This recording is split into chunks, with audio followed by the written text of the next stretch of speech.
নভেম্বরের সকাল মানে মিষ্টি হাওয়ার সাথে জানান দেওয়া শীত আসছে। এই যে দুর্গাপুজো আসার আগের একটা সময় আর শীতকাল আসার আগের একটা সময়, এই দুটো সময় আমার খুবই পছন্দের একটা সময়। তোমাদের কার কার ভালো লাগে এই সময়টা আমাকে কমেন্টে জানিও। আজকে ঘুম থেকে উঠে চলে এসেছি ছাদে, কয়েকটা অ্যালোভেরা নেব। এটা আমি কেন নিচ্ছি সেটা তোমাদের সাথে অন্য একটা ভিডিওতে শেয়ার করব।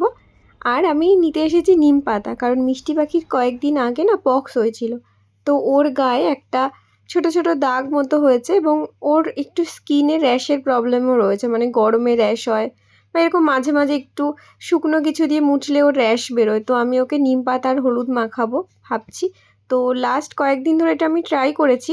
এটা তো একটা লং প্রসেস, তো কি এফেক্টস হচ্ছে এবং র্যাশগুলো আদৌ কিওর হয়ে গেল কি না ওর, সেটা তোমাদেরকে অন্য একটা ভিডিওতে জানাবো। এখানে এই যে আমি নিচে চলে এসেছি, ভালো করে নিম পাতাগুলো ধুয়ে হলুদটা কেটে এটা আমি মিক্সিতে পেস্ট করে নেবো। তোমরা চাইলে শিলে বেটেও মাখাতে পারো। তারপরে এই যে গরম জলে জিরা ভিজিয়ে রেখে গেছিলাম সেটাই খাচ্ছি, আজকে কোনো ডিটক্স ওয়াটার খেলাম না। তারপরে মিষ্টি পাখিকে ব্রাশ করিয়ে হলুদ মাখিয়ে রেখে দিয়েছিলাম। 20 মিনিট পরে ওকে স্নান করিয়ে দিলাম। স্নান করার পরের সময়টা আমার ভীষণই টাফ যায়, কারণ তার মাথা মোছানো খুবই টাফ বিষয়। সে একদমই মাথা মুছতে চায় না। যাই হোক, রোজ একটা ঝক্কিপূর্ণ কাজ এটা আমার। তারপরে একটু ওর সাথে খেলাধুলো করে ভরিয়ে মাথাটা মুছিয়ে দিলাম। তারপরে এখন মাথা মুছিয়ে ওকে দিয়ে দেবো ওর নানানের কাছে বা বম্মার কাছে। তারপরে আমি আমার যে বেসিক কাজগুলো থাকে ঘরের টুকটাক বিছানা তোলা এগুলো করে নেব। আর এই যে স্নান করে আজকে চলে এসেছে ঠাকুর ঘরে, তার এই কাজটা ভীষণই পছন্দের কাজ। এখন আমি লাঞ্চ করে নিয়েছি, করে এই ফ্রুটস আর স্যালাডগুলো কেটে নিলাম, নিয়ে আমরা রেডি হয়ে বেরিয়ে পড়েছি। আজকে স্যাটারডে ছিল।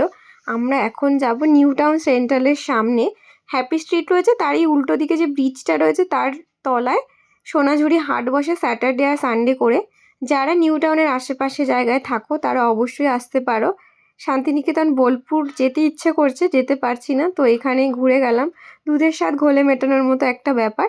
এখানে না ওই শান্তিনিকেতনে যে সোনাঝুরির হাটটা বসে সেইখানে যে জিনিসগুলো পাওয়া যায় সেই সমস্ত জিনিসগুলো এখানে পাওয়া যাচ্ছে। প্রাইসটা তুলনামূলক একটু বেশি, কিন্তু কিছু করার নেই। বাড়ির সামনেই হাটটা আমরা দেখতে পাচ্ছি, এটাই অনেক বড় ব্যাপার। তো সোনাঝুরি হাট ঘোরা হয়ে গেলে উল্টো দিকেই একটা এক্সিবিশন হচ্ছিল, সেটাই আমরা চলে গেলাম। এখানে না অনেক অনেক এস্থেটিক জিনিসপত্র বিক্রি হচ্ছিল। তো আজকে আমি প্রিপেয়ার হয়ে যাইনি, আমার ইচ্ছা আছে একবার কেনাকাটা করার জন্য এখানে অবশ্যই যাব। আর এখানে প্রকাশ কয়েকটা স্টিকার কিনে আমরা চলে আসলাম বাড়িতে। আজকের ভিডিওটা এখানে শেষ করলাম। কেমন লাগলো অবশ্যই জানিও, ভালো লাগলে লাইক কমেন্ট শেয়ার করো।